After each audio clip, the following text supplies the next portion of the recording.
আমরা এই শুরুতে গেছি কিছু ভালো ভালো কিনলে না সার তো আমাদের সাটের দিক কিনবো না। এদিন খাইছে, বেদিনে খাইছে, গাঁজাওয়ালা খাইছে, বাবাওয়ালা খাইছে, সিগারেটওয়ালা খাইছে, বিড়িওয়ালা খাইছে, বা ল্যাম্বায় খাইছে, নামাজ পড়ে যে হ্যাঁ খাইছে, সকালবেলা গোসল করা খরচ গোসলে হ্যাঁ খাইছে।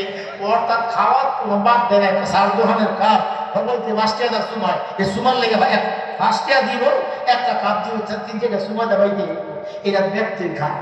কিন্তু এর লেগে আমার যে মুক্তাদা আল্লাহকে ডাকি, যে মুক্তাদা পিসাব চরমের মাহফিলে যাই, যে মুক্তাদা কোরআন তেলাওয়াত করি, যে মুক্তা দিয়ে হালকায় জিকির করি, যে মুক্তা দিয়ে মাসিক ইস্তেগফার সব গুজারি করতে যাই, সেই মুক্তা দিয়া কি এরকম সার দোহানের কাব্বা আমারও শাখাউল লাগবে?